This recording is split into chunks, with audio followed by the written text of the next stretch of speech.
केजरीवाल का प्रदर्शन देखने को मिला। एलजी हाउस तक पैदल मार्च कर रहे हैं अरविंद केजरीवाल।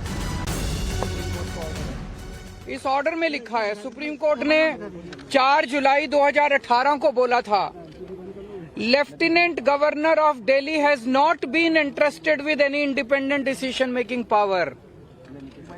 ये देखो, इसमें क्या कह रही है, सुप्रीम कोर्ट ने कहा है लेफ्टिनेंट गवर्नर को कोई भी स्वतंत्र निर्णय लेने का अधिकार नहीं है। ये 2 बार लिखा, उनको पता था एलजी एक बार में नहीं मानेंगे। एक तो उन्होंने 284 नंबर पैराग्राफ में लिखा और एक उन्होंने 475 नंबर पैराग्राफ में फिर लिखा सुप्रीम कोर्ट ने, there is no independent authority vested in lieutenant governor to take decision. इसमें लिखा हुआ है कि लेफ्टिनेंट गवर्नर स्वतंत्र रूप से कोई निर्णय नहीं ले सकते।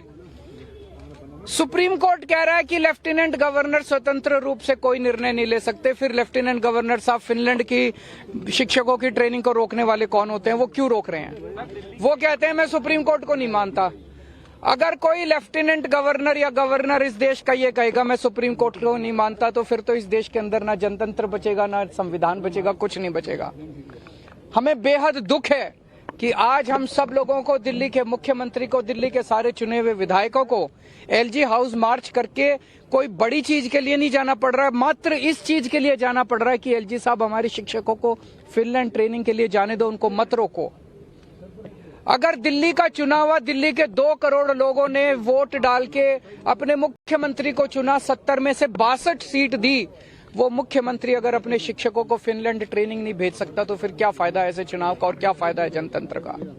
अभी हम सारे जा रहे हैं और मैं उम्मीद करता हूं कि एलजी साहब को अपनी गलती का एहसास होगा और वो शिक्षकों को ट्रेनिंग के लिए जाने दें। बहुत सारे काम इन दिनों में एलजी साहब ने, जैसे मैंने अभी आपको दिखाया, एलजी साहब ने दिल्ली में योगा क्लासेस रोक दी। बताओ, योगा क्लासेस रोकने से एलजी साहब को क्या फायदा हुआ? 17,000 लोग डेली योगा करते थे, मैं उनको फ्री में योगा कराता था। एलजी साहब ने अफसरों को बोल के दिल्ली के सारे मोहल्ला क्लिनिक्स की सारी पेमेंट रुकवा दी, दवाइयां रुकवा दी, टेस्ट रुकवा दिए, डॉक्टरों की तनख्वाह रुकवा दी, मोहल्ला क्लिनिक का रेंट रुकवा दिया, मोहल्ला क्लिनिक का बिजली का बिल रुकवा दिया, दिल्ली जल बोर्ड की सारी पेमेंट्स रुकवा दी। इस बार हम चाहते थे 24 घंटे पानी और यमुना की सफाई के ऊपर मिशन मोड में काम करना, तो हमने कई हजार करोड़ रुपए जल बोर्ड के लिए रखे थे, कोई पेमेंट नहीं होने दी दिल्ली जल बोर्ड की। एलजी साहब ने डीटीसी के बस मार्शल, जो हमने महिलाओं की सुरक्षा के लिए बस मार्शल लगाए हैं डीटीसी की बसों में, उनकी 3 महीने से पेमेंट नहीं होने दी। पता नहीं कितने सारे काम एलजी साहब ने रोक दिए। तो ये सुप्रीम कोर्ट के ऑर्डर की कोई वैल्यू ही नहीं है। सुप्रीम कोर्ट कह रहा है एलजी साहब कोई एक्शन नहीं ले सकते, कोई स्वतंत्र रूप से निर्णय नहीं ले सकते, तो फिर एलजी साहब ये सारे काम कैसे रुकवा सकते हैं? सरकार से क्या मांगे आपकी? अभी एलजी साहब के पास जा रहे हैं और मैं उम्मीद करता हूं कि एलजी साहब सुप्रीम कोर्ट, मेरी अपील एलजी साहब से एक ही अपील है, संविधान को माने, सुप्रीम कोर्ट के ऑर्डर को माने। जब मैं परसों मिला, कहते हैं ये सुप्रीम कोर्ट की राय है।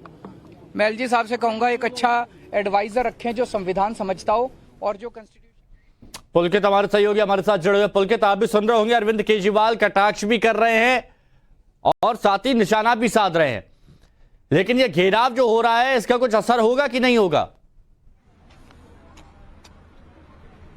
पहले मैं आपको तस्वीर दिखा देता हूं दिल्ली विधानसभा के अंदर की। ये तस्वीरें आप देख लीजिए, विधायकों के साथ दिल्ली के मुख्यमंत्री अरविंद केजरीवाल उपराज्यपाल के निवास की तरफ बढ़ते हुए आपको नजर आ जाएंगे। ये तस्वीरें आप देख लीजिए कि तमाम लोगों के हाथ में एलजी साहब को लेकर मैसेज है कि शिक्षकों की ट्रेनिंग करने दो, ये संदेश लेकर ये तमाम जो लोग हैं ये आगे बढ़ रहे हैं। और इसी की तरफ दूसरी तस्वीर यहाँ पर है, यहाँ बीजेपी के विधायक बैठे हुए, आप देखिए कि किस तरीके के हालात विधानसभा के अंदर है। एक तरफ बीजेपी के विधायक हैं जो ऑक्सीजन सिलेंडर लेकर बैठे हुए हैं, दूसरी तरफ आप देखेंगे तो यहां से सामने से प्रोटेस्ट गुजर रहा है, जहां पर दिल्ली के मुख्यमंत्री अरविंद केजरीवाल विधायकों के साथ हैं। तो ये विधानसभा के हालात हैं, बीजेपी का अपना प्रोटेस्ट चल रहा है आम आदमी पार्टी उपराज्यपाल को घेरने पे लगी हुई है, ट्रेनिंग के मुद्दे पर, और जो दिल्ली में जो काम हुए हैं या फिर शुक्रवार को जो मीटिंग हुई थी अरविंद केजरीवाल और उपराज्यपाल के बीच में, उन तमाम मुद्दों को लेकर।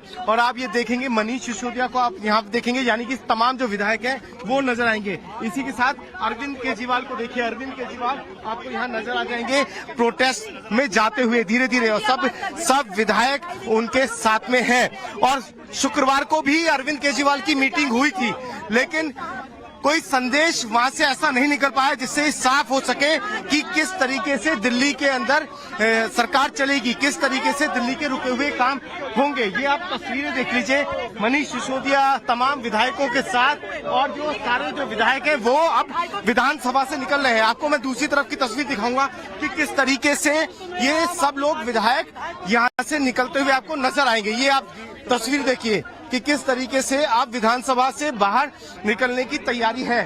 और आदिल हमारे साथ है। ये प्रोटेस्ट क्यों? देखिए, प्रोटेस्ट नहीं है।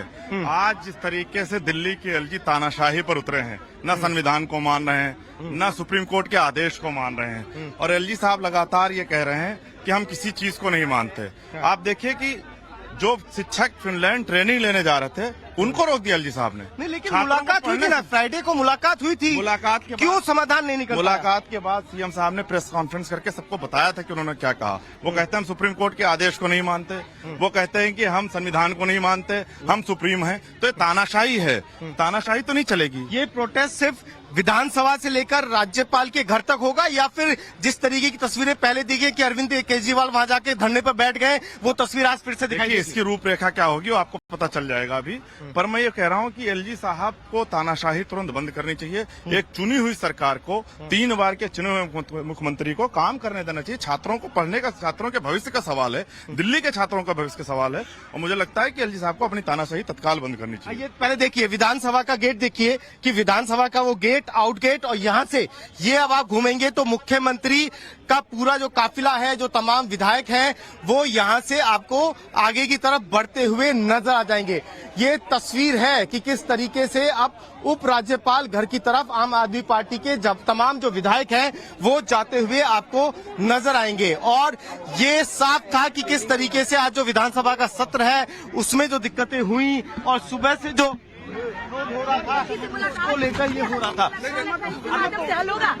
मेरी निवेदन है एलजी साहब से कि सुप्रीम कोर्ट के ऑर्डर को मानना शुरू करें। अरविंद जी, आप मिलके भी आए थे लेकिन कोई समाधान नहीं हुआ। आज अभी जा रहे हैं, आप भी चलिए साथ, आप भी हमारे साथ चलिए। ये आपने देखा अरविंद केजरीवाल जो ये कहते हुए कि अभी हम जा रहे हैं, आगे देखते हैं कि किस तरीके का समाधान होता है, क्या होता है। यानी कि ये अभी हालात आप समझिए कि किस तरीके के हालात विधानसभा में। जी बिल्कुल, और ये बात यहाँ पर समझ में आ रही है, ये यहाँ पर कहा जा रहा है। लेकिन पुलकित, बीजेपी की तरफ से इस पर कोई रिएक्शन अभी तक आया है क्या? क्योंकि बीजेपी तो अपना अलग प्रदर्शन यहाँ कर रही है। देखिए, बीजेपी का जो प्रोटेस्ट है वो दिल्ली के अंदर पॉल्यूशन को लेकर है, और पॉल्यूशन को लेकर बीजेपी का प्रोटेस्ट चल रहा है। लेकिन अरविंद केजरीवाल इस तरीके से निकलेंगे विधानसभा से, ये शायद बीजेपी को पहले से अंदाजा नहीं था इस बात का। यही वजह है कि बीजेपी का प्रोटेस्ट विधानसभा के अंदर चल रहा है। वहीं पे आप तस्वीर देखिए कि अरविंद केजरीवाल अपने विधायकों के साथ यहां से निकल गए हैं। बीजेपी जो प्रोटेस्ट कर रही थी वो पॉल्यूशन को लेकर कर रही थी, लेकिन आम आदमी पार्टी सुबह से यहां पर इस बात को लेकर प्रोटेस्ट कर रही है कि उपराज्यपाल अपनी शक्तियों का गलत इस्तेमाल कर रहे हैं, जिसकी वजह से दिल्ली में चाहे वो दूसरे काम हो, एजुकेशन से जुड़े हुए हो, चाहे वो हेल्थ से जुड़े हुए हो, वो काम नहीं हो पा रहे हैं। फ्राइडे को मीटिंग भी हुई थी उपराज्यपाल और दिल्ली के सीएम के बीच में, लेकिन उसका भी कोई नतीजा नहीं निकल पाया। यही वजह है कि जब आप ये देख रहे हैं कि उपराज्यपाल के निवास की तरफ अब इन्हें जाना पड़ा। ये पहले भी हुआ है, अरविंद केजरीवाल ने ये पहले भी किया है। जब पिछली बार जब शुरुआत में सरकार बनी थी तो उस समय भी दिल्ली के उपराज्यपाल के घर पर अरविंद केजरीवाल पहुंच गए थे और धरने पर बैठ गए थे। लेकिन आज अभी सिर्फ प्रोटेस्ट की बात है कि यहाँ से प्रोटेस्ट करते हुए उपराज्यपाल के घर पर जाएंगे, लेकिन ये वहाँ धरना आज चलेगा या क्या होगा? क्या अरविंद केजरीवाल फिर से अपनी 2015, 2016, 2017 वाली छवि में लौटेंगे? ये सब देखना होगा। जी बिल्कुल, लेकिन ये जो टकराव की स्थिति बनी हुई है, और ये अभी से नहीं कई सालों से बनी हुई है, पुलकित आप तो लंबे वक्त से इसे कवर कर रहे हैं, दर्शकों तक पहुंचा रहे हैं, जनता का क्या इससे कोई भी फायदा हो रहा है?